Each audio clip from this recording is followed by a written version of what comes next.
que determina que una persona se ha declarado la responsabilidad penal de una persona por la comisión de un determinado comportamiento ilícito y se le condena, por poner un ejemplo, a 10 años. Esa es la función declarativa. La función de ejecución es que esa sentencia tenga efectividad. Es decir, estamos hablando de una subfunción de la jurisdicción penal que radica en la protección o seguridad para garantizar la efectividad de una sentencia penal. ¿Cuál es la naturaleza jurídica del proceso penal de protección? Bien, como todos sabemos, es de conocimiento público, para nadie es un secreto que los procesos penales en el Perú son bastante largos, bastante engorrosos, demora bastante tiempo en obtener una sentencia de primera instancia, hay que sumarle a ello el trámite de la impugnación, en determinados casos, el recurso de casación. Un proceso penal puede durar bastantes años, y en esos años se corren determinados riesgos. Y es por eso que el proceso penal de protección busca asegurar que por más tiempo que pase entre el inicio de un proceso penal con la investigación y el final de esta con la sentencia, no se pierda la efectividad de la futura sentencia. Pero esto, la búsqueda de la efectividad de la futura sentencia, choca contra determinados derechos fundamentales. Y esta es la base de lo que conocemos como medidas de coerción. Una medida de coerción, señores, es aquella, valga la redundancia, medida en virtud de la cual el Estado, buscando asegurar la efectividad de una sentencia, se entromete en los derechos fundamentales. Como ya veremos más adelante, estas medidas de coerción pueden ser de naturaleza personal o de naturaleza real. ¿Cuáles son las notas características del proceso penal de protección? Bien.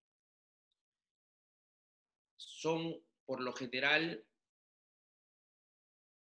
cortos, breves, sumarios. Por lo general, esta es parte de la teoría, pero en la realidad no se da así.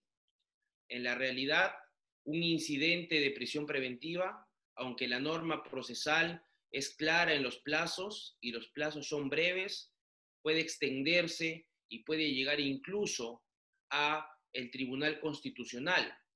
Pensemos en el caso del expresidente Ollanta, por ejemplo, donde un incidente de prisión preventiva que fue declarado fundado, donde una apelación que confirmó el auto de prisión preventiva de primera instancia solamente llegó a revocarse a través de una resolución del Tribunal Constitucional. Entonces, el tema de que un incidente de prisión preventiva es corto, breve, sumario, generalmente no se da de esta manera, ¿no?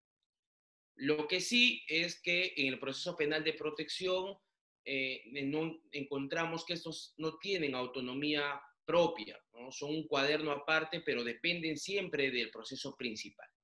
Es decir, si no tenemos un proceso principal en curso, no puede subsistir un incidente.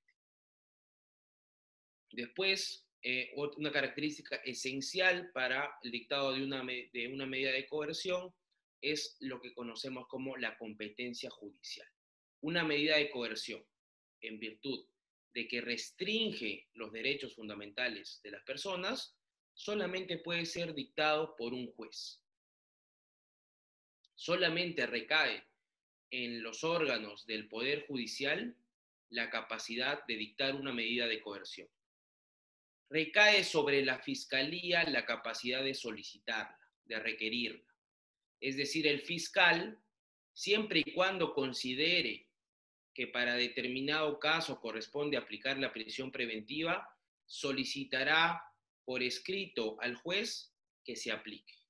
y será el juez, después de una valoración y después de que se someta el debate en una audiencia oral, quien determine si corresponde o no la medida de coerción.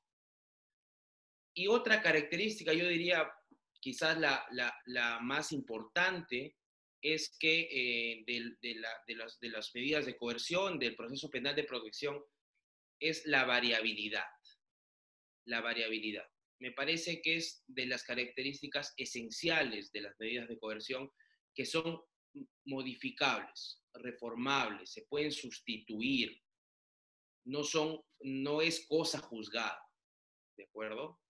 Y una medida de coerción está sujeta a la variación de las circunstancias por las que se dictó. Si se dictó una medida de coerción, hablemos de una prisión preventiva, por ejemplo, donde habían determinadas circunstancias que hacían pensar que, bueno, más allá de los elementos graves y fundados de convicción, circunstancias que hacían pensar de que el imputado podría rehuir de la justicia o entorpecer la actividad probatoria. Si estas circunstancias se dan en un momento A, no quiere decir que se van a mantener y se van a prolongar en el tiempo indefinidamente, sino que por la propia característica de la variabilidad de una medida de coerción, por esa misma característica es que se puede modificar, que si cambian las circunstancias por las cuales se dictaron, la medida puede modificarse, puede disminuirse el tiempo o incluso puede extinguirse la medida de coerción o la prisión preventiva. Pero, ¿qué son las medidas de coerción?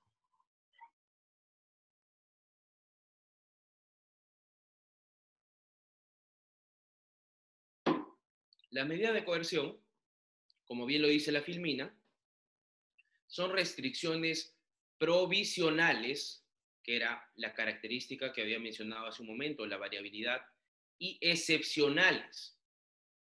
Y esta es una palabra central y sobre la que se construye el quid del asunto. En un proceso penal se enfrenta el Estado, la gran maquinaria del Estado representada por el titular de la acción penal, que es el Ministerio Público, y en determinados casos por la presencia de procuradores, en contra de un imputado. Estamos hablando de David contra Goliat. Toda la maquinaria estatal proveída de recursos, proveída de fiscales debidamente capacitados, con los recursos contra un solamente individuo, solamente un individuo. Y por eso una medida de coerción debe ser excepcional, porque solamente en casos excepcionales, solamente en casos mínimos debería aplicarse. Y estas restringen tanto derechos personales, la libertad, como patrimoniales. Por ejemplo, el patrimonio afectado por una medida de embargo. Y estas se dictan en el proceso penal a efectos de asegurar la presencia del imputado en el proceso, es decir, asegurar que el imputado no vaya a salirse de la jurisdicción donde viene siendo procesado, evitar una serie de actos que pongan en peligro el proceso, estamos hablando del entorpecimiento de la actividad probatoria, y asegurar una posible reparación civil. Esta última condición propia de las medidas de coerción reales. No debemos confundir, señores, las medidas limitativas de derecho con las medidas de coerción. ¿Cuál es la diferencia? En ambas se restringen derechos, ¿de acuerdo? Tanto en las medidas limitativas como en las medidas de coerción veremos afectación a los derechos de las personas.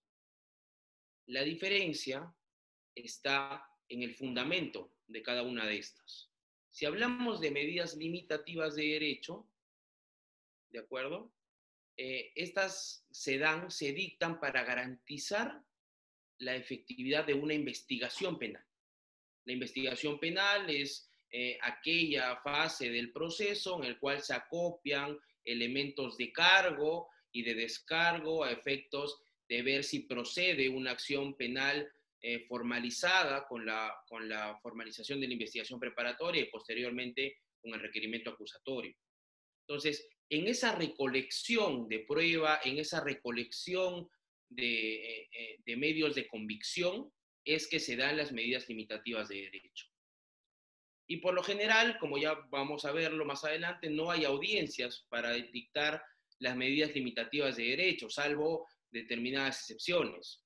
Por el contrario, la medida de coerción, que también restringe los derechos, garantiza la eficacia del proceso mismo y de que la sentencia se llegue a materializar. Y las dos partes más importantes de una sentencia condenatoria es la declaración de la pena, que la pena se vaya a efectivizar, digamos que el imputado no rehuya a la sentencia, y en segundo término que se asegure la reparación civil, ¿no? Una declaratoria de condena en el proceso penal tiene por un lado la imposición de una pena privativa de libertad y por otro la imposición de obligación de pago por concepto de reparación civil. Y en las medidas de coerción sí se dan audiencias en determinados supuestos. Y ahora vamos a ver un poquito. Quiero empezar hablando sobre las medidas limitativas de derecho, pero muy brevemente. ¿De acuerdo? Muy brevemente, quiero que las conozcan, quiero que las tratemos de un modo liminar, sin entrar en mucho detalle. ¿De acuerdo? Esto básicamente para abrir el camino a lo que es el tema de fondo, que es la prisión preventiva, el tema que nos ha convocado y que nos va a tener, digamos, atentos en esta sesión y en las siguientes. ¿De acuerdo?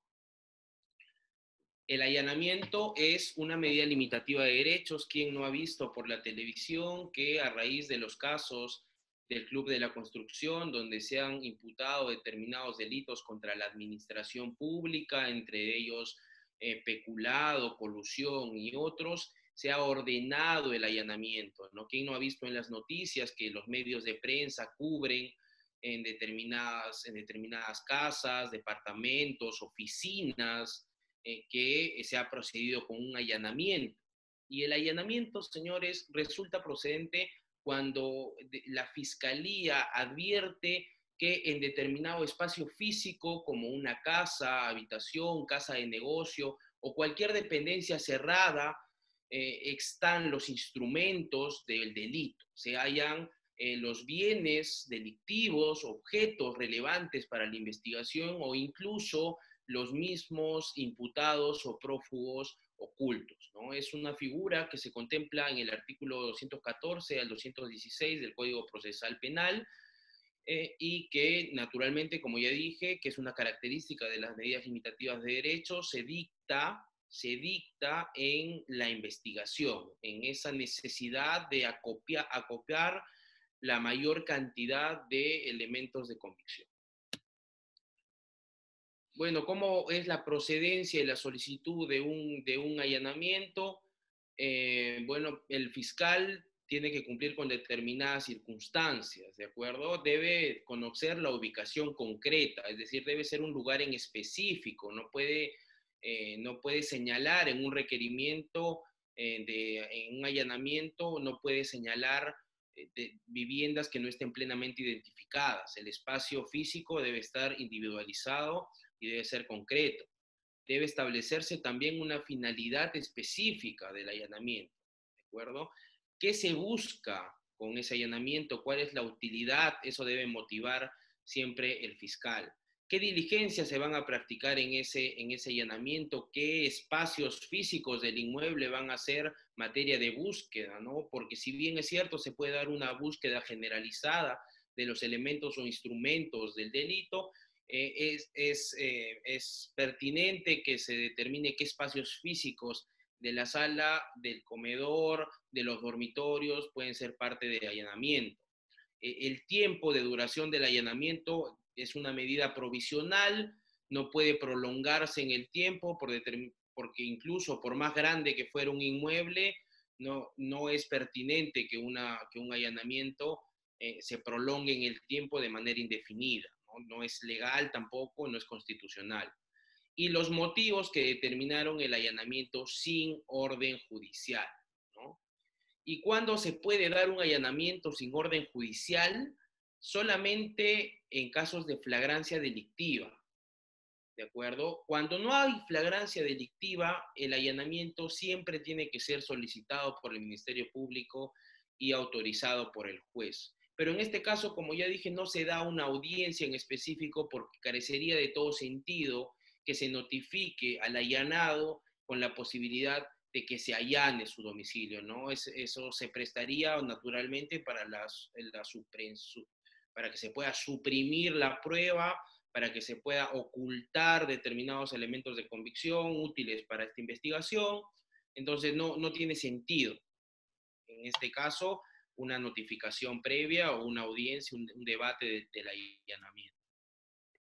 Bueno, en la diligencia, básicamente, hay una copia de autorización al imputado. El imputado eh, no se puede vulnerar el derecho a la inviolabilidad de domicilio del imputado sin una autorización que se le tiene que ser puesta en conocimiento.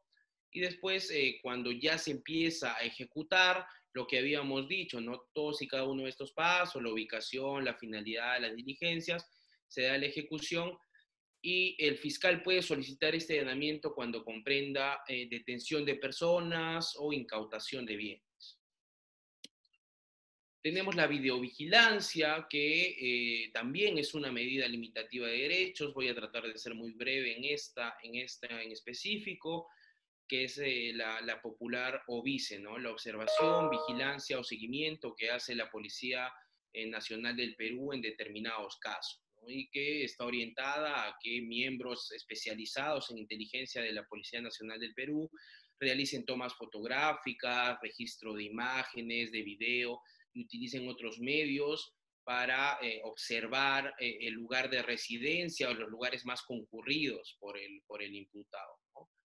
Estas medidas pueden dirigirse contra el imputado directamente o contra terceros, siempre que exista una relación objetiva y lógica entre el imputado y este tercero, ¿no? Cuando exista la sospecha razonable de un vínculo entre estos. Y esta también requiere autorización judicial solamente cuando se realice al interior de bienes inmuebles o cerrados. Digamos, la videovigilancia en ambientes abiertos como parques o como seguimientos en el traslado en la calle del imputado o del tercero que tenga relación con este imputado no requiere una autorización judicial, pero sí cuando se realiza al interior de inmuebles o lugares cerrados. ¿De acuerdo? Después tenemos el control de las comunicaciones y los documentos privados. También es una medida limitativa de derechos que se encuentra contemplada en nuestro ordenamiento procesal. Esta medida también requiere una orden de judicial y está orientada a interceptar, incautar y abrir determinadas comunicaciones que se consideran de contenido delictivo. Generalmente por las propias tecnologías y por el propio desarrollo en los instrumentos de comunicación, ha quedado de lado esto de las comunicaciones a través de cartas, pliegos, telegramas, ¿no?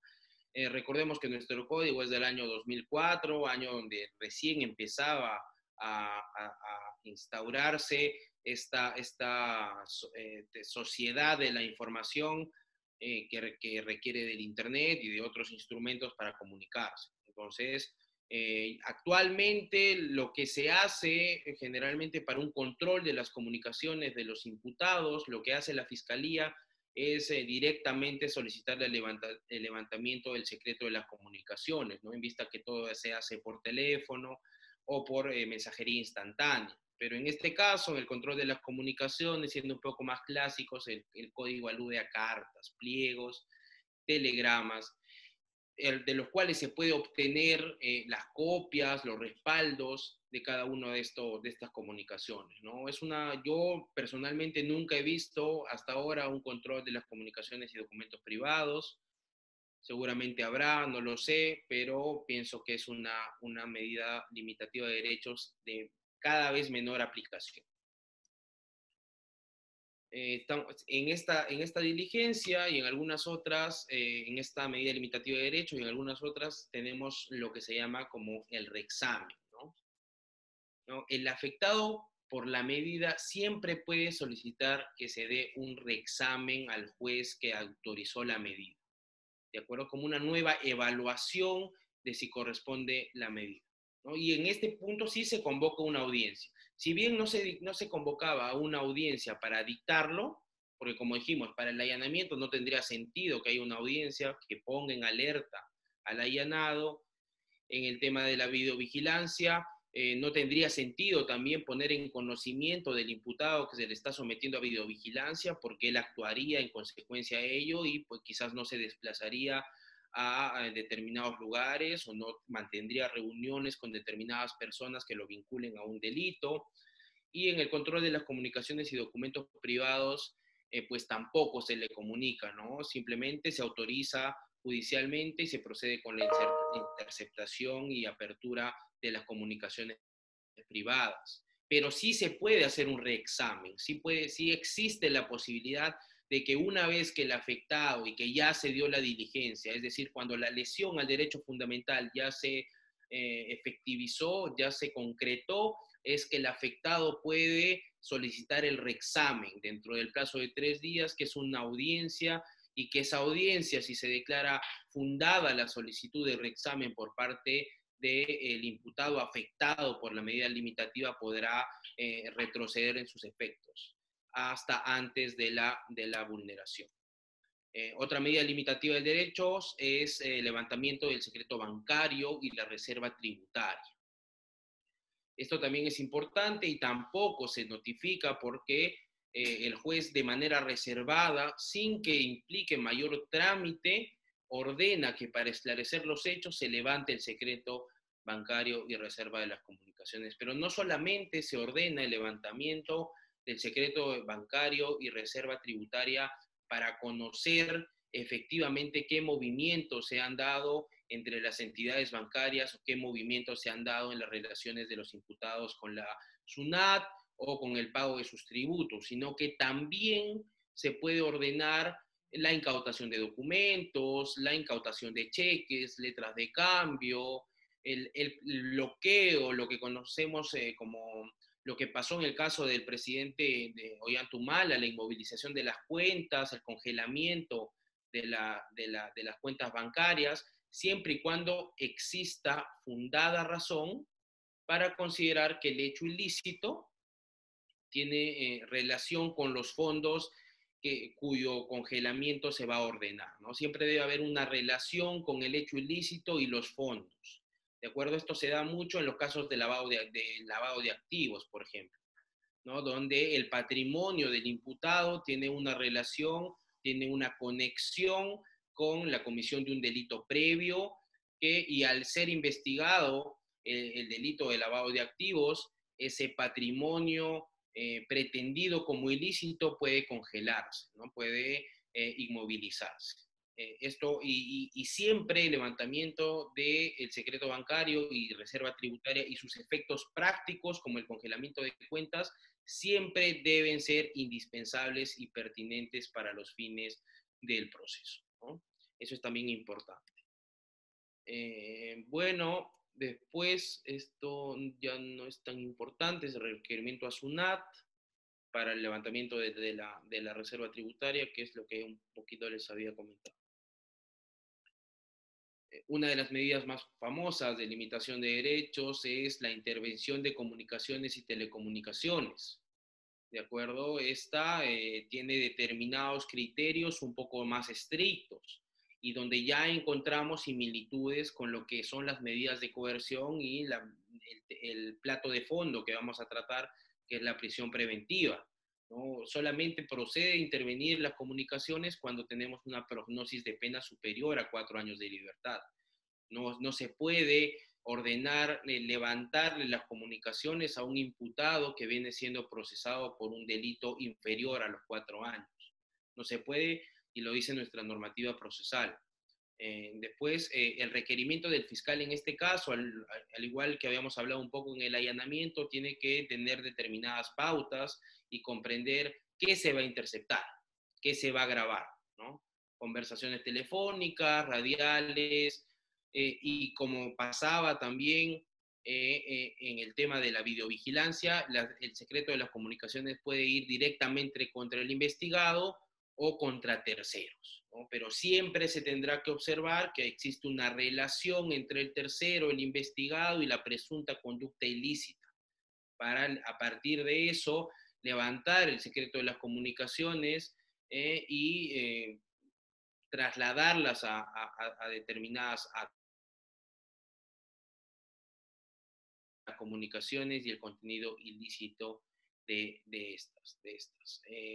El plazo fijado en este caso no puede durar más de 60 días, ¿no? Que puede ser prorrogado de forma excepcional y siempre y cuando se mantengan las circunstancias por las cuales se dictó, ¿no? Que igual se siga teniendo la sensación, o mejor dicho, la casi certeza de que en una comunicación entre dos determinadas personas se puede ventilar contenido ilícito que los relacionen con la comisión de ese delito.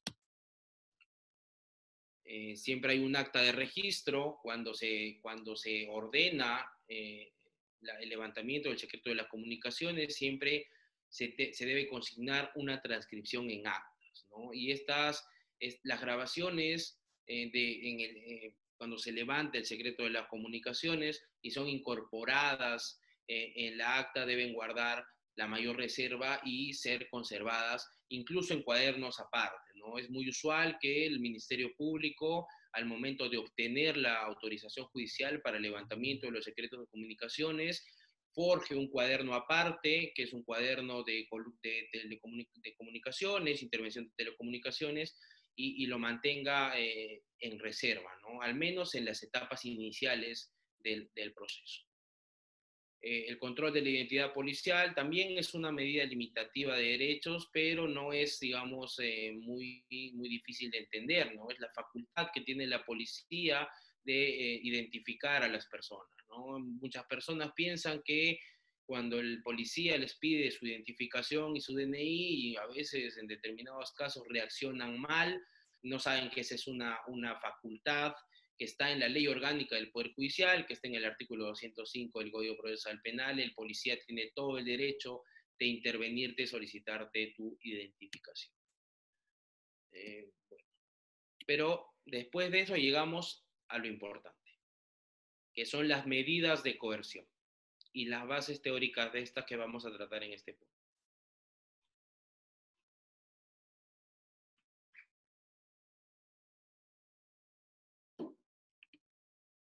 Bien, las medidas de coerción, como ya habíamos dicho, son restricciones que pueden ser de carácter personal, atentar contra la libertad del imputado, o reales, patrimoniales, atentar contra el patrimonio del imputado. Y esa es la piedra angular del proceso de coerción, del proceso de protección. Estas medidas a las que puede acudir el Estado para garantizar la efectividad de la sentencia. Ya habíamos dicho que una sentencia declarativa de culpabilidad tiene dos partes: la imposición de una pena, que se garantice que el imputado, el condenado, afronte su sanción penal, y que se garantice que el condenado pague su reparación civil. Y la nota típica de las medidas de coerción es el empleo de la fuerza pública, ¿no? El Estado aplica la fuerza pública para brindarle efectividad a esa sentencia futura. ¿De acuerdo? Son estas medidas de coerción que se dan en el proceso, específicamente en la etapa de investigación, en la mayoría de los casos, siempre son requeridos, recuérdenlo, por el Ministerio Público y son autorizadas por el Poder Judicial. Y esta es un poco la estructura de una medida de coerción. La primera fase es la fase preparatoria, que importa el conjunto de actividades para dictar una medida de coerción. Es la primera fase. El Ministerio Público para dictar para solicitar, mejor dicho, la imposición de una medida de prisión preventiva, primero tiene en su fase preparatoria reunir los elementos de convicción, los fundados y graves elementos de convicción. Eso sería la fase preparatoria. Después la fase 2 son las alegaciones. ¿De acuerdo? Las alegaciones, que cuando hablemos más adelante de la prisión preventiva, es la fundamentación jurídica y fáctica que va a dar el fiscal a efectos de obtener la fundabilidad de su solicitud de prisión preventiva, por ejemplo. Segunda fase.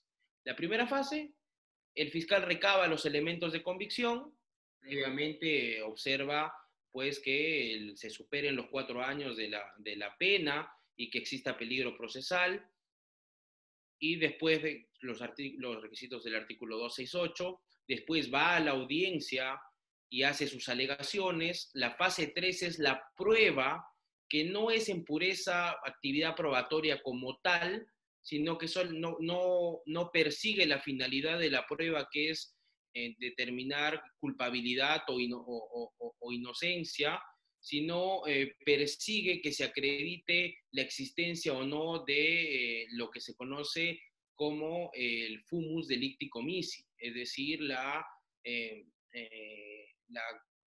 sensación de que efectivamente se ha cometido un ilícito penal de gravedad y que se sustenta en fundados y graves elementos de convicción. Y la cuarta fase es la conclusión. La conclusión, donde finalmente se da la resolución del órgano jurisdiccional dictando la fundabilidad de la medida de coerción. Esa es la estructura un poco del proceso de coercitivo de las medidas de coerción, ¿no?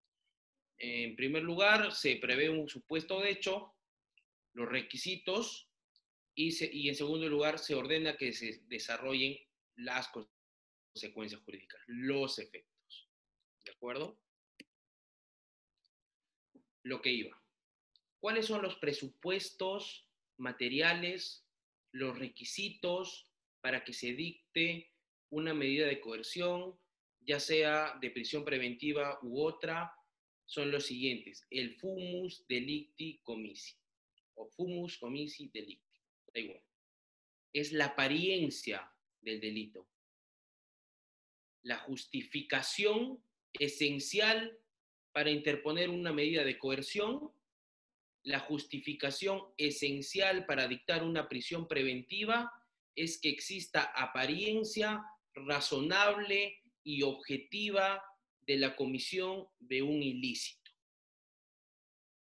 Que la atribución que hace el Ministerio Público a una persona con respecto a que ha cometido determinado ilícito se sustente en elementos de convicción suficientes. Requisito elemental de la medida de coerción, requisito fundamental de la prisión preventiva. El segundo requisito, importantísimo también, es el del periculum libertatis. Peligro en la libertad, lo que en la teoría cautelar general se llamaba peligro en la demora, trasladada al proceso penal, libertatis. O sea, el riesgo en la libertad del imputado. ¿Qué riesgo tengo yo como Estado, que soy encargado de perseguir el delito, porque la Constitución como Ministerio Público me dice que soy el titular de la acción penal, el guardián de la legalidad en el país? ¿Cuál es el peligro de que la persona a la que yo le estoy atribuyendo un delito esté en libertad? Y esto me recuerda al caso de la señora lideresa del movimiento político Fuerza Popular, Keiko Fujimori, que en su momento, cuando se solicita la prisión preventiva en contra de esta señora, se señalaba que el peligro de que ella esté en libertad es que tenía contacto directo o indirecto a través de personas de su confianza con testigos, aportantes, porque se discutía pues estos aportes en el debate del principal y también del incidente de la prisión preventiva. Entonces, el periculum libertatis es que exista un riesgo, pero también debe ser un riesgo latente, un riesgo objetivo, ¿de acuerdo? En que si es que el imputado se mantiene libre, o se va a escapar, o va a rehuir a la acción de la justicia, o va a entorpecer la actividad probatoria. ¿Y cómo se entorpece la actividad probatoria?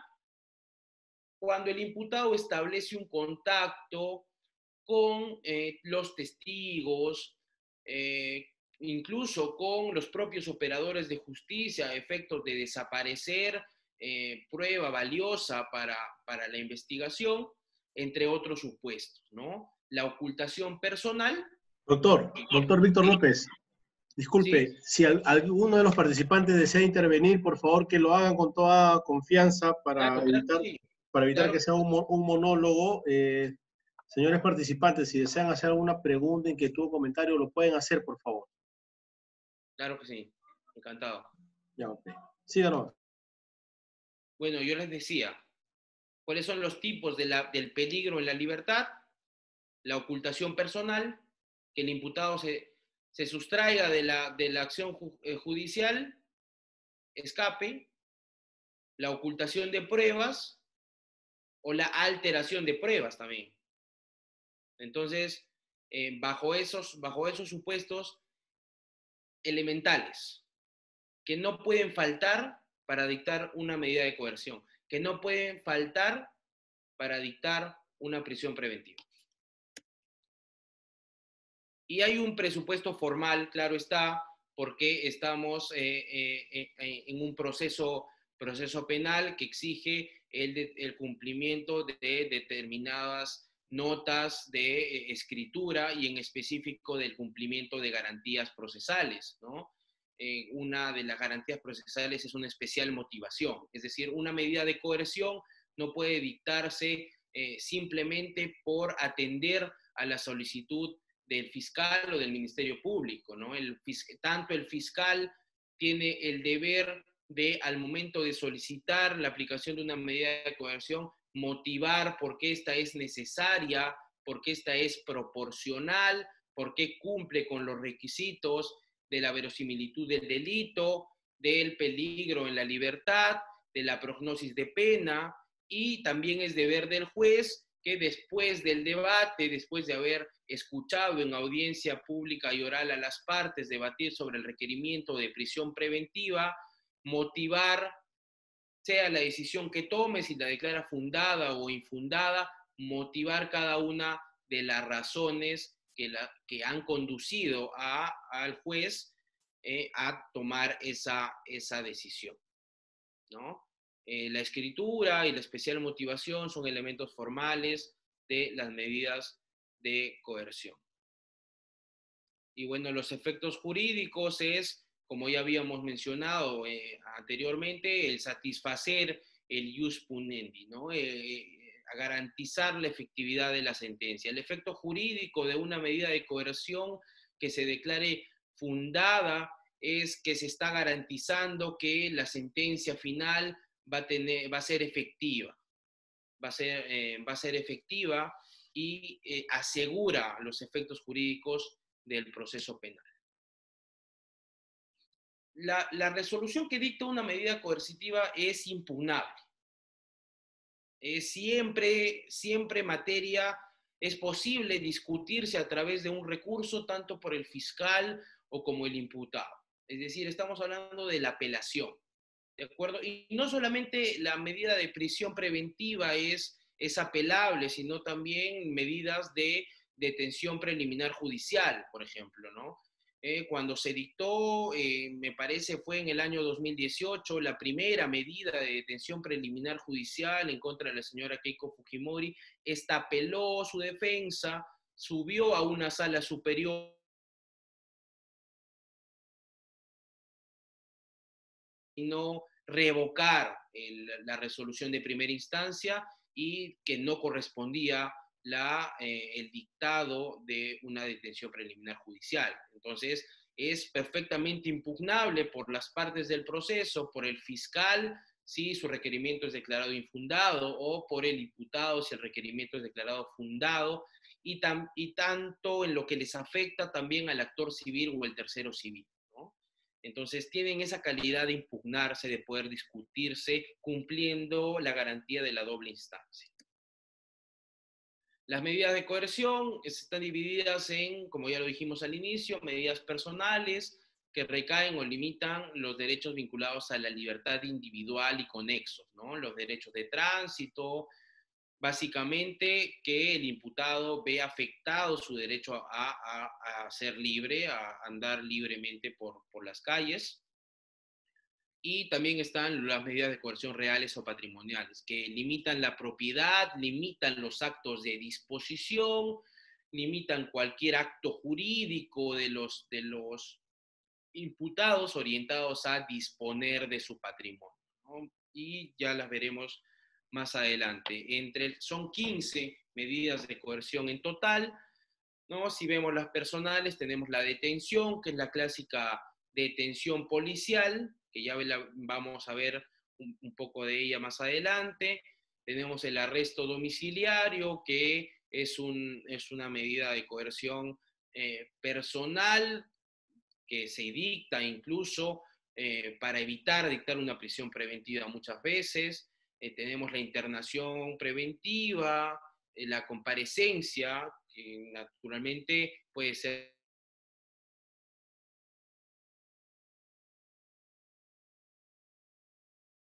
¿no? Digamos, esas son las principales de las personales, y si hablamos de las medidas de coerción reales, tenemos al embargo, el secuestro conservativo, medidas anticipativas, medidas innovativas, que si bien son importantes, conocerlas y tratarlas se alejan un poco del objeto de esta ponencia, ¿no? Los elementos de una medida de coerción son, son 5. Empecemos por el principal, que es la jurisdiccionalidad, ¿no? La medida de coerción nunca será dictada por el órgano persecutor, siempre será dictada por el órgano jurisdiccional, siempre estará en cancha del Poder Judicial. Es una característica esencial. La segunda, la instrumentalidad, ¿no? El proceso de coerción es un incidente del proceso principal.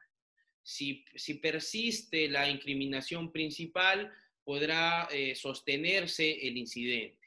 De lo contrario, y como el incidente depende del principal, por esta característica de la instrumentalidad, si el principal, si la imputación, la atribución en el principal se desvanece, no habrá sentido de una medida de coerción. La tercera característica es que son provisionales, ¿no? Las medidas de coerción tienen la característica de su variabilidad. Pueden cambiar de acuerdo a las circunstancias. Si las circunstancias en las que se dictaron varían, las medidas pueden variar o pueden incluso extinguirse. Son homogéneas, aunque no idénticas. Las medidas de coerción, si bien es cierto, son homogéneas y están orientadas a salvaguardar la efectividad de la sentencia, atentando contra la libertad, si son personales, y el patrimonio, si son reales.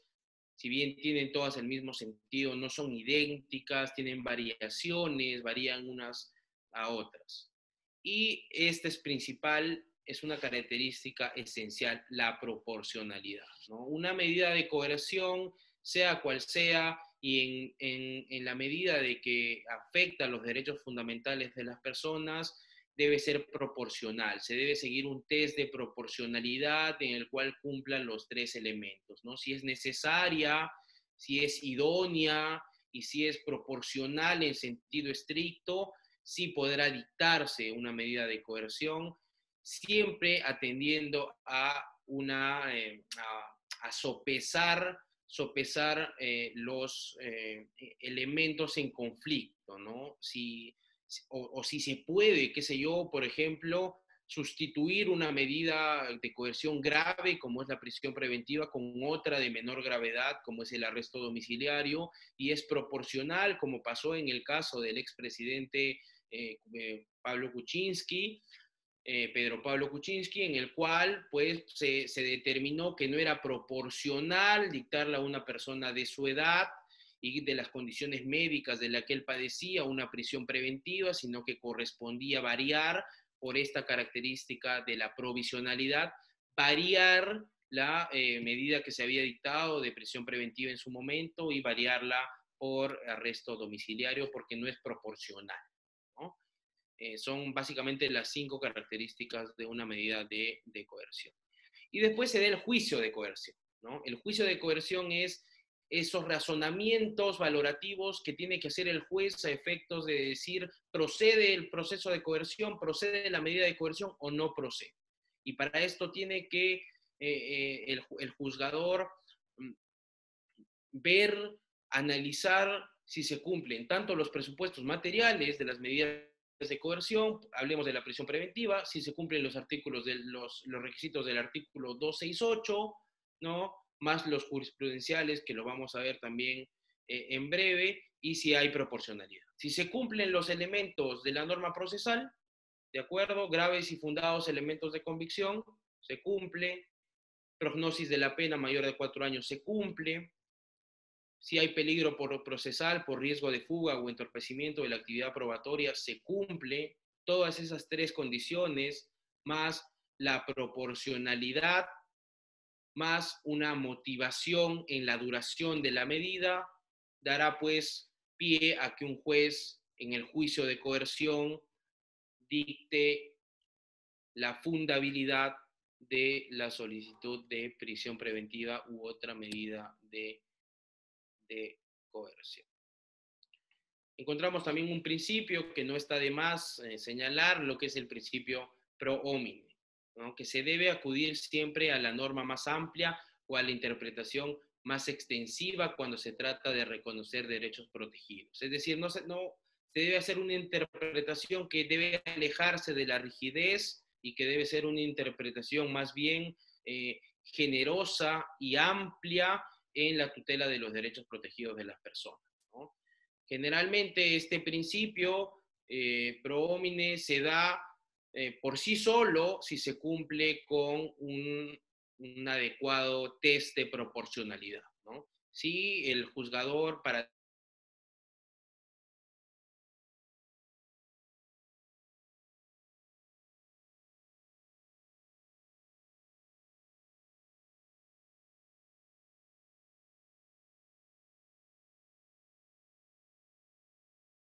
versión personales. En este punto, porque vamos a avanzar rapidísimo las medidas de coerción personales y llegar a la prisión preventiva, que es donde vamos a volar, quiero pedirle al público si tiene alguna pregunta o consulta que la haga llegar en este momento y yo estaré abierto a responderle antes de continuar con ya el tema de fondo.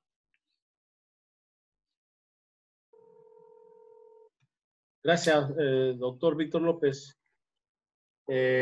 ¿Alguna inquietud, señores participantes?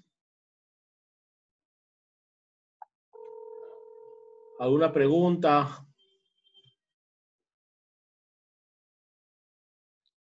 En todo caso, pueden dejar sus inquietudes por el chat grupal para poder comentárselo al doctor Víctor López. Continuamos, doctor, continuamos, creo. Claro que sí. Bien, habíamos dicho que las medidas de coerción se dividían en personales como reales. Para mí sería importante tocar ambas, ¿de acuerdo? Sería importante hacer una alusión a las medidas de coerción reales, como es el embargo, por ejemplo, una medida bastante importante, entre otras. Sin embargo, por la propia naturaleza de la exposición, donde lo que se requiere es llegar a la figura de la prisión preventiva, que es la medida de coerción personal por excelencia, vamos a tratar en este punto las medidas de coerción personales. Y vamos a hablar un poco de las medidas de coerción personales que contempla nuestro código, desde la detención policial, pasando por el arresto ciudadano, la detención preliminar judicial y sus diferencias con la prisión preventiva, y llegaremos finalmente a la figura de la prisión preventiva, que es la que nos interesa. Ok. La detención policial. ¿Quién no ha escuchado, señores, que un policía puede detenerte infragante, en flagrancia, en flagrante comisión de un delito o con mandato judicial? ¿De acuerdo? Esta es una medida de coerción personal que implica la facultad de la policía de detenerte en dos supuestos. El primer supuesto, si el agente es descubierto en la realización flagrante de un hecho punible. Digamos, si es descubierto con las manos en la masa, la flagrancia directa. Pero existen otros tipos de flagrancia. Por ejemplo, cuando el agente ha cometido el delito y ha escapado del lugar de la comisión del delito, ¿no? Pero ha sido visto, han presidido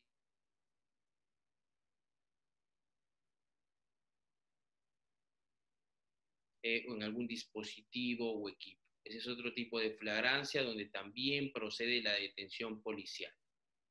Y otro tipo de flagrancia es la flagrancia instrumental, donde se encuentra la gente dentro de las 24 horas de la perpetración del ilícito con efectos o instrumentos de la comisión del ilícito. No pensemos, para poner el ejemplo más clásico, quizás más representativo, del asesinato, ¿no? Si se encuentra en poder del presunto autor de un delito instrumentos como el cuchillo con la sangre de la víctima o la soga con la cual se amarró y torturó a la víctima, o por ejemplo en el caso de un robo agravado de noche en una vivienda y se encuentra dentro de las 24 horas siguientes a la gente en posesión de instrumentos metálicos para abrir cerraduras, ¿no? Básicamente en la flagrancia delictiva procede la detención policial y naturalmente con un mandato judicial, ¿no? Son los dos escenarios donde procede la detención policial. Pero existen determinados requisitos que tienen que cumplirse sí o sí cuando estamos hablando de la detención policial en flagrancia. El primer requisito es que haya inmediatez personal y temporal. Y es un requisito incluso natural de la propia flagrancia. Un policía no puede detener a una persona y alegar que la ha detenido en flagrancia si no existe una inmediatez personal y temporal. Otro requisito es que exista una percepción directa y efectiva que exista una percepción cuasi perfecta o que no dé lugar a dudas de la comisión del ilícito antes de la intervención. ¿De acuerdo? Esos son un poco de los requisitos. Ya habíamos hablado de la inmediatez personal y temporal, y aquí hay algunos ejemplos, ¿no? Por ejemplo, que el sujeto sea detenido durante la ejecución de un delito o detenido momentos después de la realización del mismo, es inmediatez personal. Si el sujeto es encontrado en el lugar de los hechos y en el momento de la comisión del acto delictivo, hay inmediatez personal. La percepción directa y efectiva es cuando se identifica al agente policial. Puede ser visualmente o puede ser a través de medios audiovisuales. Y además, la necesidad de intervención policial, que se basa en una ponderación. Siempre debe haber una ponderación de los bienes constitucionales, ¿no? En la intervención policial.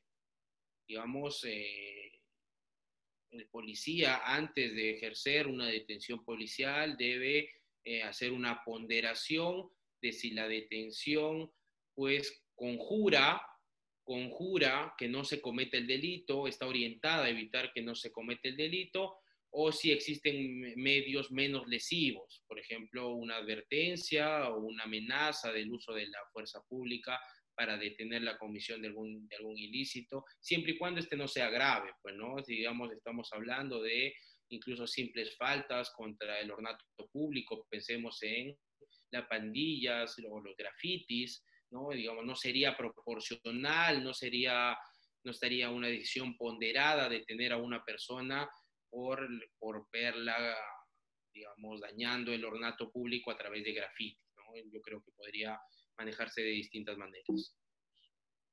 Eh, eh,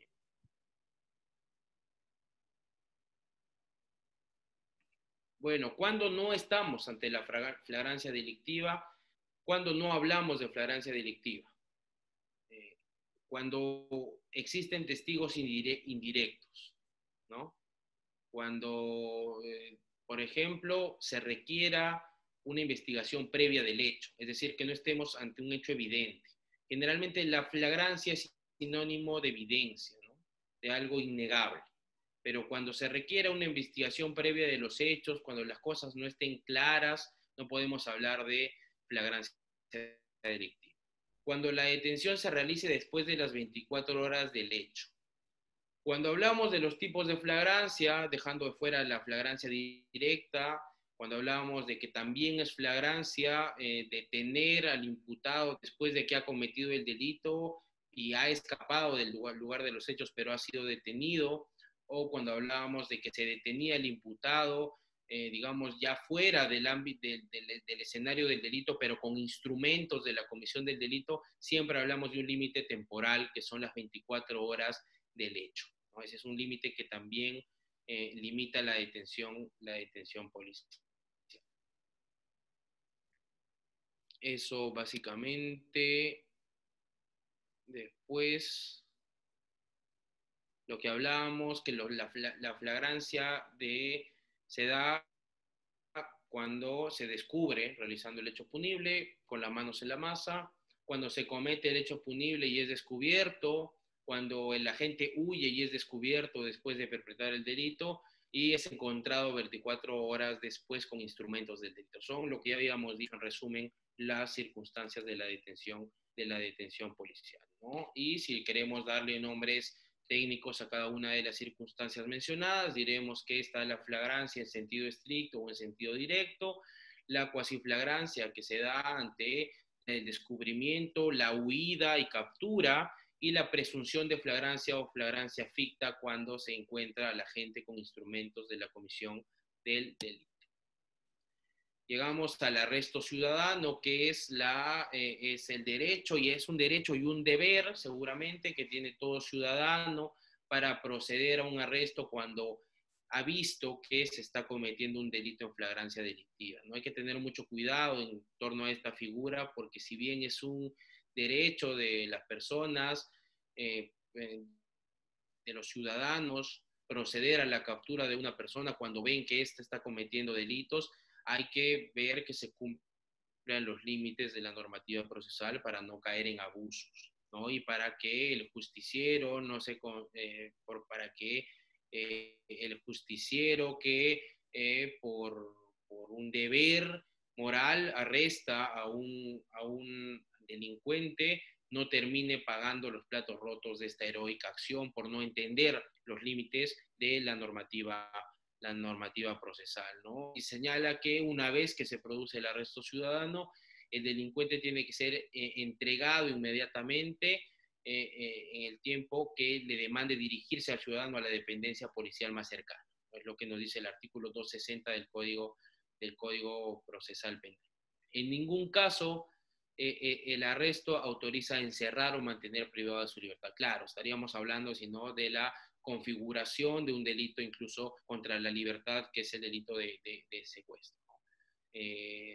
Después, cuando se entrega al ciudadano, la policía pues redacta el acta, se hace constar la entrega y se requiere la presencia inmediata del representante del Ministerio Público. Los requisitos, como ya habíamos señalado un poco con la flagrancia, se requiere inmediatez temporal, inmediatez personal, que se haya dado una percepción directa y efectiva de la flagrancia y que exista necesidad urgente de intervención policial. Bueno, ya habíamos hablado un poco, repitiendo un poco de cuándo no estamos ante la flagrancia delictiva, cuándo es que procede el arresto ciudadano y se da en determinadas fases. Primero, se descubre la realización de un hecho punible. El que comete el hecho punible es descubierto. Cuando huye y es descubierto después de la perpetración del delito, o cuando es encontrado 24 horas después con instrumentos del delito. En todas las medidas de coerción personales que requieran la presencia de flagrancia, se contemplan estos 4 supuestos de flagrancia: la flagrancia directa, la cuasiflagrancia y la flagrancia ficta, ¿no? Estos 3 escenarios. Lo que ya había dicho. La inmediatez en la entrega del detenido es una exigencia fundamental de la figura del arresto ciudadano y que no puede exceder las 48 horas o el término de la distancia. Bueno, el arresto ciudadano no escapa de la ponderación o el ejercicio razonable de la figura, porque el arresto ciudadano también se tiene que dar sin vulnerar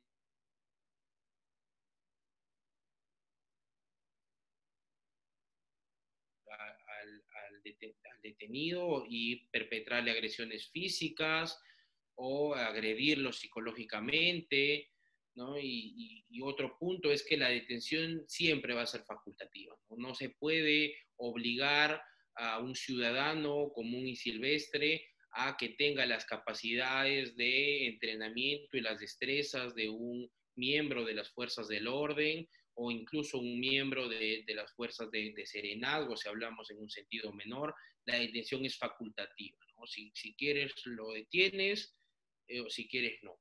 No hay una obligación procesal ni mucho menos legal. Y que pues el ciudadano, y este es un punto que chocaba un poco con el tema de la justicia comunal, de las rondas campesinas y un poco la justicia popular, ¿no? Que es que no se pueden realizar actos de investigación preliminar cuando se da un arresto ciudadano. Es decir, el ciudadano, por más buena gente que sea, no puede indagar, no es su labor. Sería incluso una irrogación de funciones que no le corresponde, porque eso corresponde al Ministerio Público cuando se apertura una investigación preliminar y se apoya en el órgano policial. El ciudadano de ningún modo puede realizar actos de investigación preliminar. Dentro de ellos están los interrogatorios, por ejemplo, ¿no? En lo que hablábamos en las rondas comunales era bastante común que detenida la persona se le sometía a un interrogatorio bastante duro, que si no derivaba en una confesión, empezaban las agresiones físicas. Entonces se juntaban todas aquellas cosas que no deben pasar. Y el arresto ciudadano, pues, tiene determinadas formalidades que se tienen que cumplir, no solo por los ciudadanos, sino por la policía al momento que se le entrega al detenido, ¿no? La entrega del detenido, como ya habíamos dicho, tiene un plazo de 48 horas, o las 48 horas más el término de la distancia, ¿no? Que se entiende un poco cuando estamos hablando de lugares alejados de dependencias policiales. Se debe redactar un acta y en esa acta debe especificarse claramente cómo fue la intervención, qué personajes o qué personas estuvieron a cargo de la intervención, individualizar a quien intervino, individualizar al intervenido, que se conste las circunstancias de tiempo, la forma, el modo y si es posible consignar la identidad de testigos que presenciaron ese arresto ciudadano a efectos de garantizar la seguridad tanto de quienes detienen como el detenido. Y llegamos a la detención preliminar judicial. Seguramente la figura que más se parece o que más similitudes tiene con la prisión preventiva, que es el tema que vamos a desarrollar seguramente en la última parte de esta sesión, pero con mucho mayor profundidad y con mucha mayor dedicación el día sábado y el día domingo, donde hablaremos a fondo de esta figura, ¿no? Hasta ahora hemos hecho una breve introducción de lo que significan las medidas, el proceso de protección provisional en el derecho penal, las medidas de coerción en el derecho penal, su clasificación y algún recuento de las medidas de coerción personales, ¿no? Más adelante, el día sábado y el día domingo, trataremos a profundidad de la prisión preventiva. Pero bien, la detención preliminar judicial. La figura que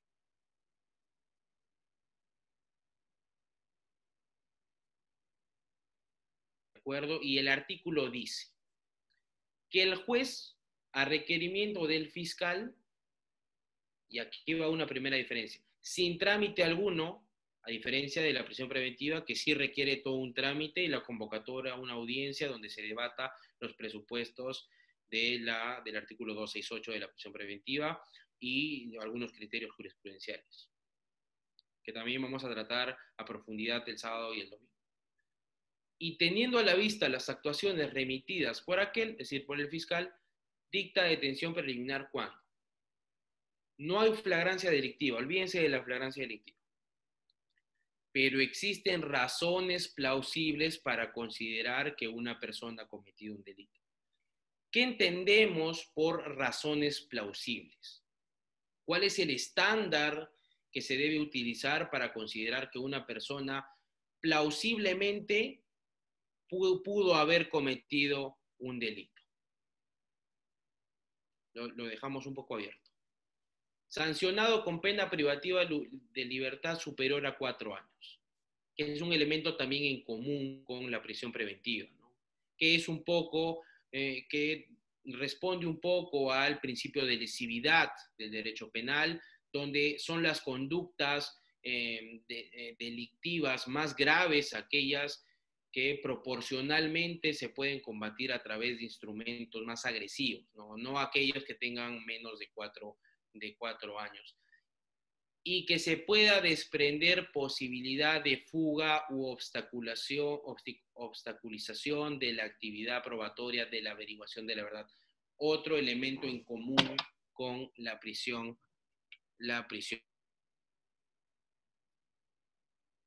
Porque el agente que es sorprendido en flagrante escapa y se logra evitar su detención dentro de las 24 horas. ¿No? O que, por ejemplo, el detenido ya esté dentro de un centro de detención preliminar y se haya fugado. ¿De acuerdo? Pero lo central de una detención preliminar judicial son dos cosas. Primero, las similitudes que tiene con la prisión preventiva, es decir, que exista el fumus delicti commissi, un delito, ¿no? La prognosis de pena superior a 4 años y que pueda haber peligro de fuga u obstaculización de la actividad probatoria. Esos elementos son comunes con la prisión preventiva. ¿Cuál es la diferencia? ¿Qué es lo que diferencia una detención preliminar judicial de una prisión preventiva? Primero, que generalmente por costumbre fiscal una sucede a otra. Generalmente la detención preliminar judicial se da en el momento de la disposición de apertura de diligencias preliminares, ¿no? Que las diligencias preliminares tienen como objetivo recabar los elementos urgentes de cargo o de descargo en la comisión de un ilícito. Y es en ese momento en el que se dicta una detención preliminar judicial. Y cuando se acaba el tiempo, cuando se vence el plazo de la detención preliminar judicial, es que el fiscal solicita, mediante requerimiento escrito, la prisión preventiva. Se suceden generalmente unas a otras, pero no siempre. No siempre, porque hay casos donde la detención preliminar judicial cumple su plazo y ya no se prolonga a través de una medida.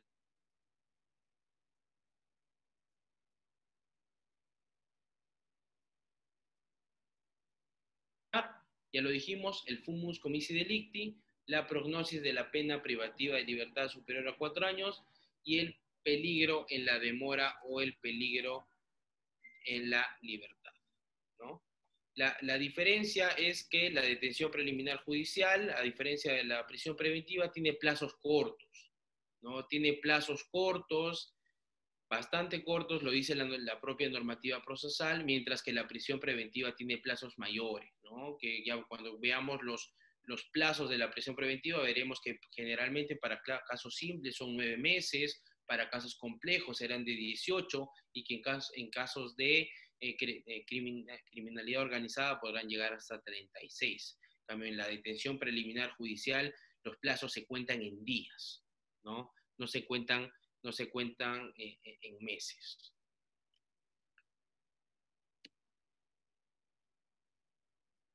Bueno, ya habíamos dicho que al igual que todas las medidas de coerción personal, se requiere cuando estemos hablando de flagrancia, determinados supuestos. También en la detención preliminar judicial se tiene que observar el examen de proporcionalidad. Y esta es otra diferencia con la prisión preventiva, ¿no? En la detención preliminar judicial, lo que habíamos dicho es que se dicta sin trámite alguno. Es decir, el fiscal presenta su requerimiento escrito donde individualiza al autor, señala las razones plausibles de la comisión del delito por acredita que el delito por el cual se ha abierto una investigación contra este imputado es mayor a 4 años y que de los actos existe posibilidad que se fugue o obstaculice el proceso, ¿no? Y que exista un examen de proporcionalidad y simplemente lo presenta y el juez, sin trámite alguno, lo dicta. Distinto a la prisión preventiva, donde hay un plazo para el requerimiento, donde hay una convocatoria, audiencia, donde se debaten cuestiones incluso de la tipicidad del delito, como lo veremos más adelante, y del cumplimiento, obviamente, de los requisitos materiales y formales de la prisión preventiva. Entonces, es una figura, una diferencia es que la detención preliminar judicial es una figura que no requiere mucho trámite para que se dicte y para que se ejecute. En cambio, la prisión preventiva tiene mayores requisitos, es un tema más rígido, ¿no? ¿Cómo se da una detención preliminar judicial? Aquí sí encontramos algunas similitudes, pero no todas, con la prisión preventiva. Siempre hay una solicitud de parte del Ministerio Público. El juez es quien finalmente decide si aplica o no, que es una otra coincidencia. Si es procedente la solicitud de detención preliminar judicial, se notifica a la policía para que ejerza la detención. Esto es una diferencia también con la prisión preventiva, porque cuando el juez autoriza la detención preliminar judicial, le notifica a la policía para que la policía inmediatamente proceda con la detención, ¿no? En cambio, en la prisión preventiva es el fiscal quien le solicita al juez por escrito que autorice la prisión preventiva y este notifica a las partes tienen un tiempo, incluso un tiempo, pero es bastante corto también, pero dentro de todo es un tiempo para preparar la defensa y poder acudir a una audiencia, ¿no? El plazo máximo que puede tener la detención preliminar judicial es de 72 horas y en plazo extraordinario es de 7 días, ¿no? Estamos hablando, señores, de 7 días como máximo en la detención preliminar judicial y el máximo de la prisión preventiva son 36 meses. O sea, en los casos más excepcionales de detención preliminar judicial serán 7 días. Y en los casos más graves, donde se debata la procedencia o no de una prisión preventiva, serán de 36 meses, si es criminalidad organizada, 18 meses si son casos complejos y 9 meses si son casos comunes. O sea, las diferencias las encontramos incluso del mismo tenor y de la misma lectura entre los artículos, ¿no? Y faltando media hora para la sesión, llegamos al tema de fondo. Quiero pedir disculpas al público si ha sentido que esta introducción ha sido algo larga, pero es necesario que se sienten las bases teóricas de lo que es el proceso penal de protección, que se sienten las bases teóricas de la teoría de la coerción procesal penal a efectos de llegar a la figura que hoy nos ocupa, que es la prisión preventiva. Antes de empezar, voy a, igual que hace un momento, ver si alguno de ustedes tiene alguna consulta o pregunta que quiera realizar para, de todos modos, si no, continuar con la figura que nos ocupa, que nos va a ocupar esta última media hora de la clase de hoy y todo el sábado y todo el día domingo.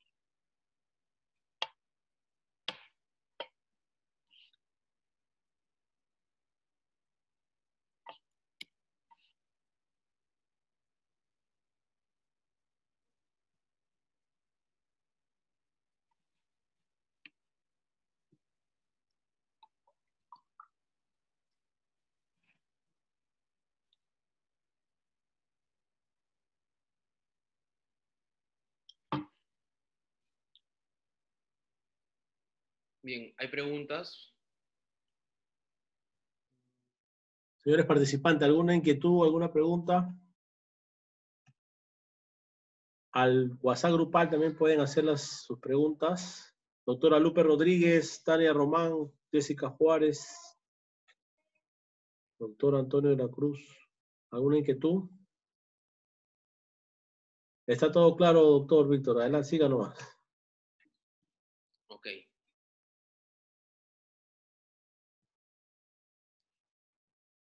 Bien. Llegamos al plato de fondo, lo esperado. Lo más importante de la sesión de hoy y seguramente de las siguientes, la prisión preventiva. ¿Qué es la prisión preventiva? Y en esta explicación y en lo que viene voy a basarme no solamente en las definiciones o los conceptos esgrimidos por nuestra propia normativa procesal, sino también por la jurisprudencia de nuestra Corte Suprema de Justicia, ¿no?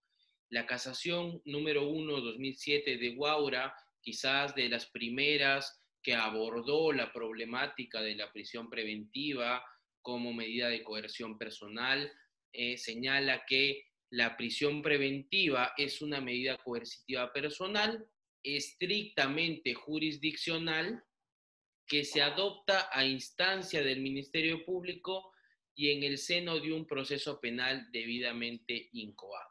Hasta aquí, señores, pongan a hacerse un recuento de las características y por eso es importante conocer las bases teóricas iniciales de la teoría de la coerción procesal, ¿no?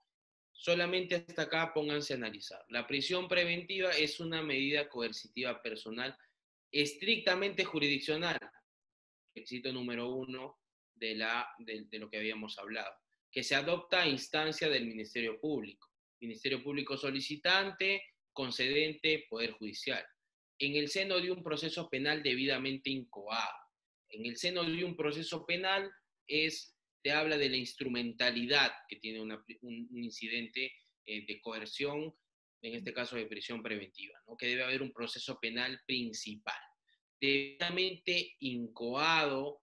Esto lo vamos a ver cuando veamos el estándar de la prueba para dictar prisión preventiva, ¿no? Cuando hablamos de debidamente incoado es que se hayan cumplido todas las formalidades para la apertura de una investigación preliminar o para el dictado de la formalización y continuación de la investigación preparatoria. Y acá va otra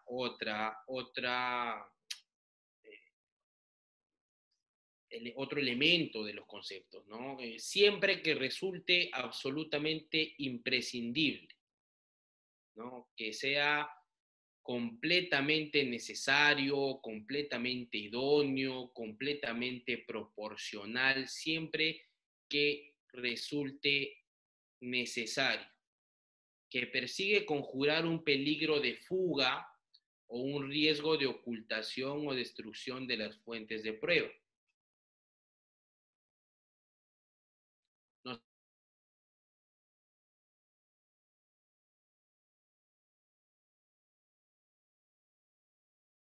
La Corte Suprema de la Casación 1-2007 engloba todos y cada uno de los elementos que hemos tratado en la introducción en la teoría general de la coerción.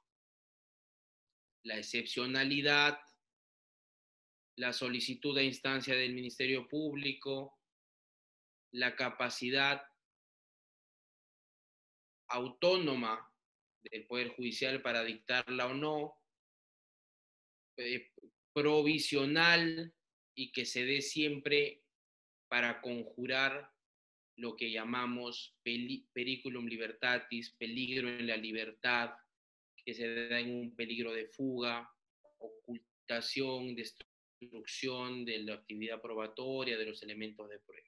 Y que no tiene un fin punitivo, sino que tiene un fin instrumental, es una subfunción de la jurisdicción penal, no es una función, es una subfunción de la jurisdicción penal para que se otorgue efectividad a la sentencia. Este es un censo nacional penitenciario de abril de 2016, que a fines del 2019 se tenía 100.000 presos, de los cuales 51.3% no tenían sentencia. Es decir, habían sido ingresados por la figura de la prisión preventiva. Yo pregunto, si leemos el concepto de la prisión preventiva definido quizás por la primera casación que tocó el tema de la prisión preventiva, y que son muchas, como veremos más adelante, y que dice que resulte absolutamente imprescindible, yo pregunto, si se dicta solamente cuando es imprescindible, ¿por qué más de la mitad de la población carcelaria del país no tiene sentencia o ingresó al centro penitenciario en virtud a un mandato de detención o a una prisión preventiva? ¿De acuerdo? Presupuestos para la interposición de la prisión preventiva. ¿Qué tengo que observar para delimitar si es correcta o no la aplicación de una prisión preventiva? 5 elementos. 5 elementos. El primero, la prognosis del delito. Fumus delicti comissi. Sospecha fuerte. Si leen su artículo 268 del Código Procesal Penal, podrán ver que se exige fundados y graves elementos de convicción. ¿Y qué se entiende, señores, por graves y fundados elementos de convicción? Es un tópico que nos va a traer discusiones el día de mañana y el día domingo. Pero, ¿qué se entiende por graves y fundados elementos de convicción? ¿No? ¿Con qué criterio se puede fijar que un elemento de convicción es grave o que un elemento es fundado? Ya lo vamos a ver. La prognosis de pena. Este seguramente es el requisito que menos discusión trae y que incluso en la propia audiencia de la prisión preventiva es el que menos se debate, digamos, al momento de que el fiscal oraliza su pretensión de interposición de prisión preventiva. Este es seguramente el elemento más breve, ¿no? Que simplemente se tiene que hacer una prognosis de pena mayor de 4 años. ¿No? En un pensamiento inicial bastante simple, uno podría determinar que eso se ve en el propio código a simple vista, o de la lectura de un tipo penal y de los extremos mínimos y máximos de la pena, tú te das cuenta que se puede condenar por mayor de 4 años, que el delito tiene una pena mayor de 4 años, entonces procede este requisito. Sin embargo, hay que ser cuidadosos, señores, hay que ser cuidadosos porque en la pena, cuando hablamos de determinación judicial o determinación individual de la pena, pueden presentarse determinadas circunstancias, incluso incidentes en la propia teoría del delito.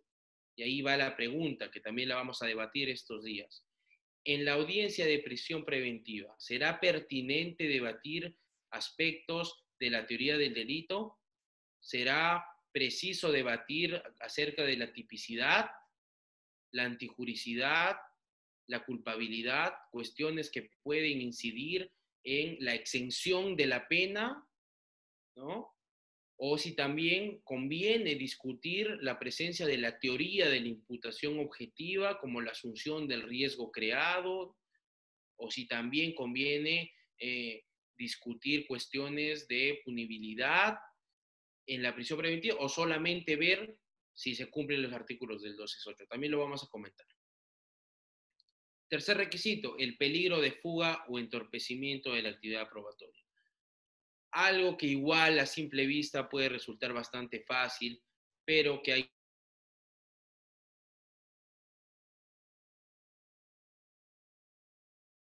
entiende por peligro de fuga. Un imputado que no va a declarar puede ser catalogado como un imputado con riesgo de peligro de fuga o entorpecimiento de la actividad probatoria. Un imputado que tiene determinado tipo de comunicación con sus coimputados y que aún no han declarado, pongámonos en ese supuesto, que tenga esta comunicación, esta cercanía, puede resultar como un entorpecimiento de la actividad probatoria.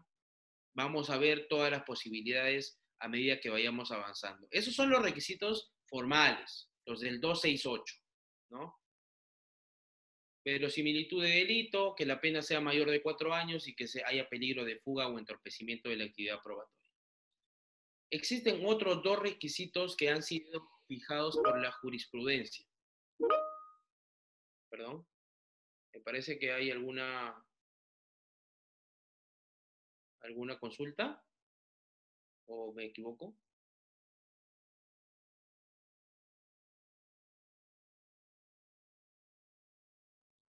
Parece que hay una consulta.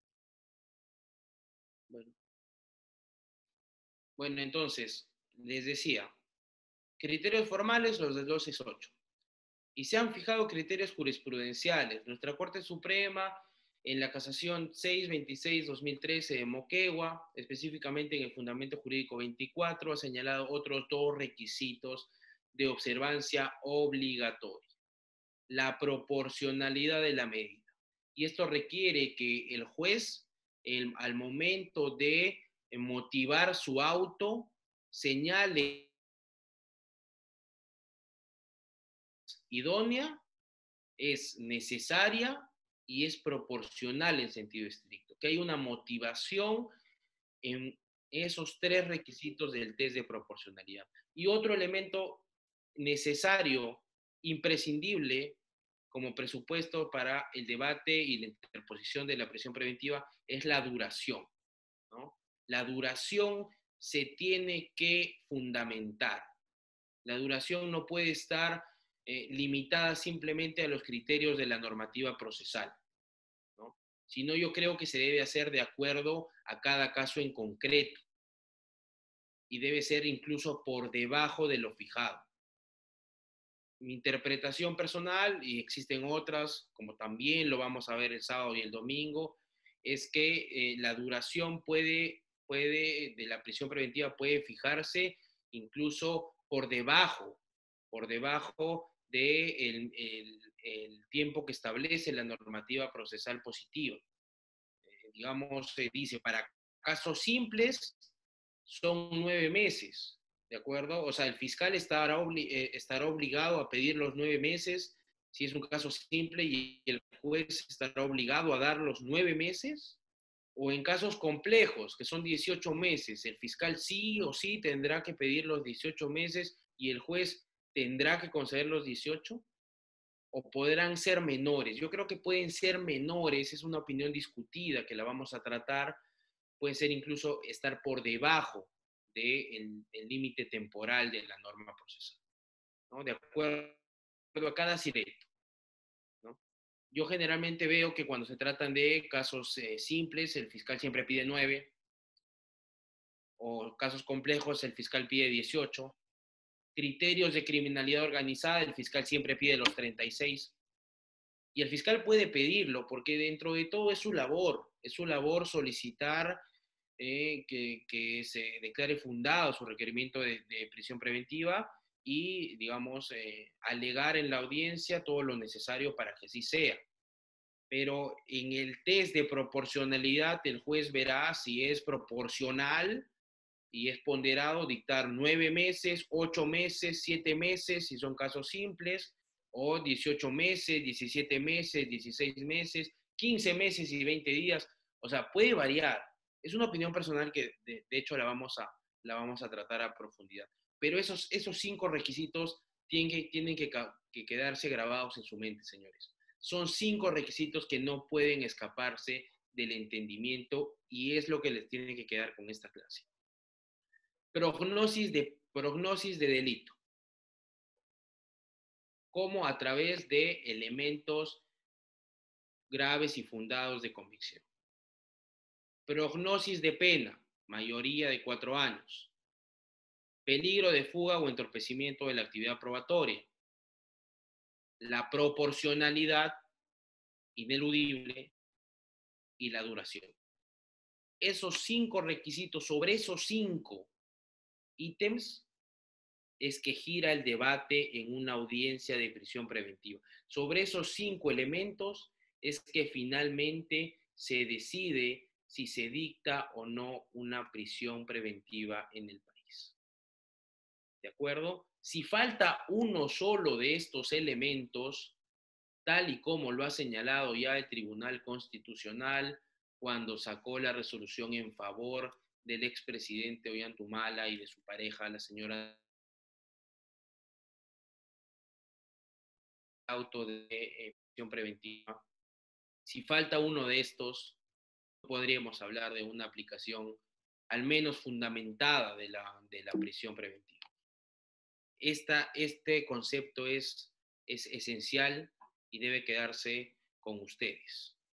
Esos son los 5 requisitos para interponer una prisión preventiva. Vamos a hablar un poco en los minutos que nos queda de manera muy, muy provisional, muy ¿no? Para retomar con mucha más fuerza es el quid del asunto de la exposición el día de mañana. La suficiencia probatoria,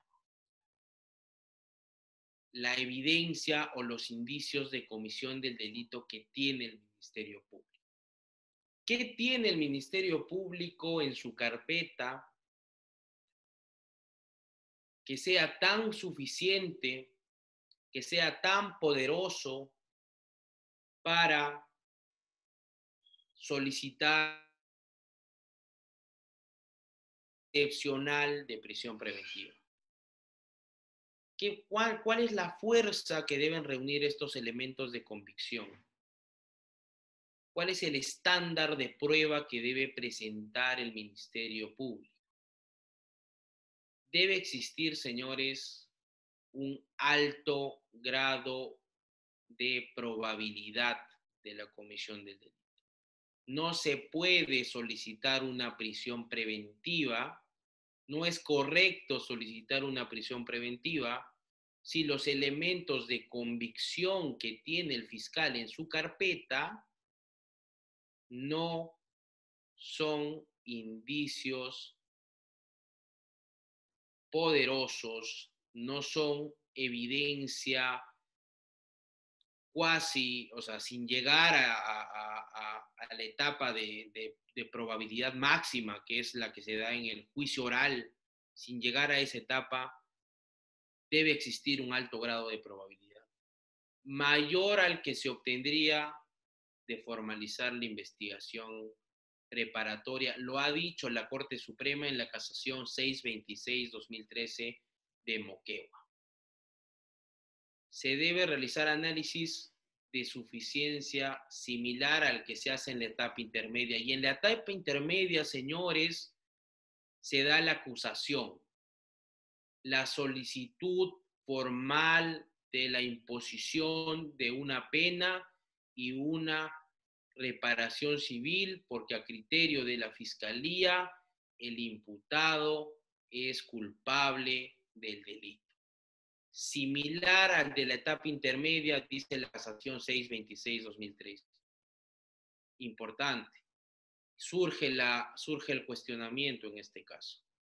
Si los elementos de convicción que tiene el fiscal para solicitar la prisión preventiva son iguales a los que tiene el fiscal para acusar en etapa intermedia, ¿por qué no se saltea todo este estrés del incidente de la prisión provisional y acusa de frente?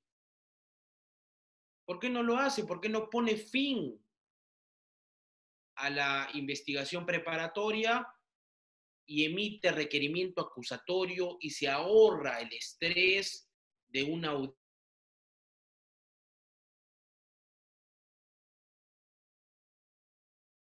268 y los otros dos requisitos de la proporcional y duración? ¿Por qué no se ahorra esa tarea y acusa de frente?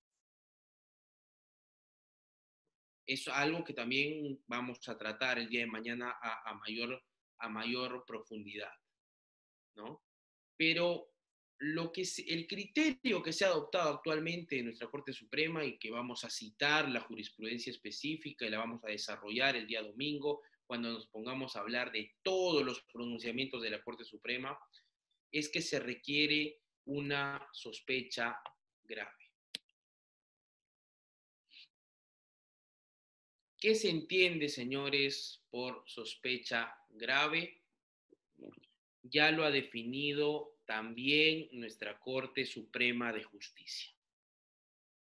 Y lo ha definido no solamente definiendo los límites de la sospecha grave, sino haciendo una escala de las clases de sospecha.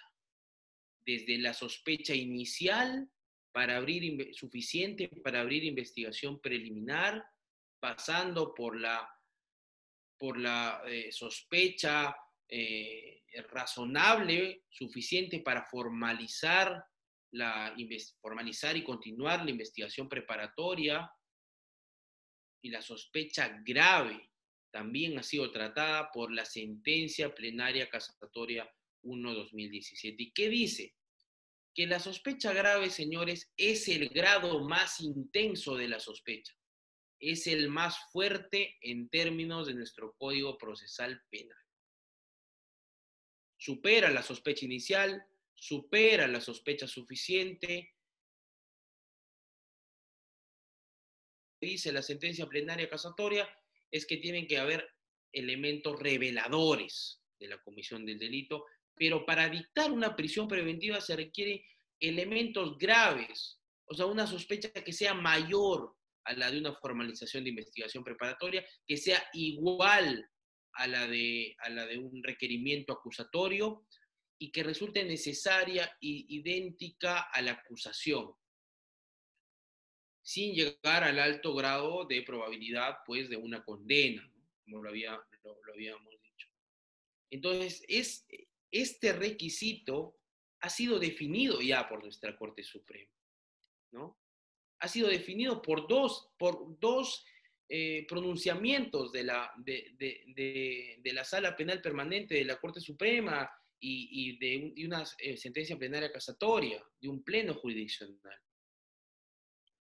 Yo no entiendo cómo es que al haberse ya definido estos criterios por la Corte Suprema, muchos destacados fiscales solicitan la prisión preventiva en este país sin que se haya agotado un estándar probatorio de sospecha grave. Me parece que, y alguna gente dirá, ¿no? Algunos colegas dicen, pero si se exige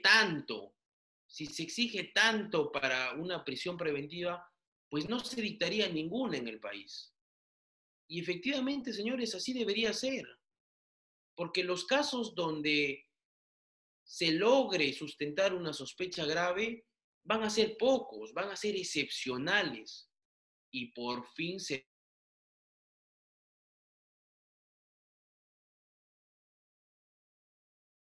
excepcionalidad.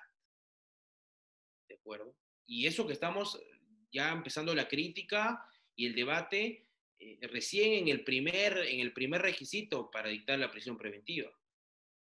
Vendrán, a la medida que vayamos tratando, entre el sábado y el día domingo, muchos más. Y este es el último acuerdo. Este acuerdo es, la verdad, que excelente para tratar el estándar de prueba. Es el último pronunciamiento de la Corte Suprema de la Sala Penal Permanente, es el Acuerdo Plenario 1/2019, donde se define, y es lo que vamos a verlo mañana mejor, con más calma, el estándar de prueba alto. Los juicios de probabilidad, los juicios de imputación. Y este acuerdo plenario es valioso porque delimita criterios. Delimita criterios que lamentablemente las Cortes Superiores no están siguiendo. No están siguiendo. Yo me voy a quedar aquí en el acuerdo plenario 1/2019, interesantísimo para el debate, interesantísimo para abordarlo, y voy a finalizar. Naturalmente, estoy a la voluntad de ustedes para cualquier tipo de preguntas, comentarios, observaciones. Nuevamente les reitero que era necesario plantear las bases de la teoría del derecho penal de protección y era necesario plantear las bases también de la teoría antes de pasar a la prisión preventiva. Y yo les agradezco a todos por la amable atención, por escucharme durante esta sesión y quedo abierto a las preguntas que puedan tener.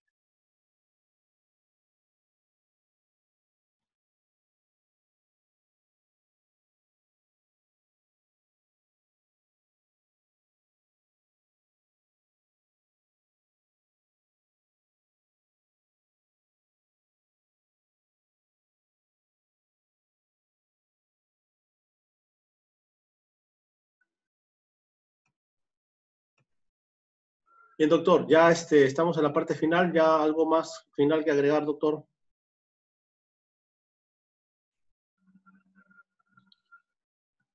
Bueno, si hay algo más que agregar, yo creo que únicamente sería la necesidad de reiterar, ¿no? Reiterarles que en las sesiones del día de mañana y en las sesiones del día domingo se va a tratar con mucha más profundidad a la prisión preventiva. Vamos a hablar uno a uno de todas y cada una de las sentencias que ha sacado nuestra Corte Suprema para interpretar tan cuestionable figura. Y también vamos a hablar uno a uno de los casos mediáticos importantes en el país donde se ha dictado prisión preventiva, donde se ha revocado la prisión preventiva. Vamos a tratar también sobre la prisión preventiva y cómo ésta puede cesar, cómo ésta puede variar, cómo se puede reducir, se puede prolongar. Vamos a hablar de cómo...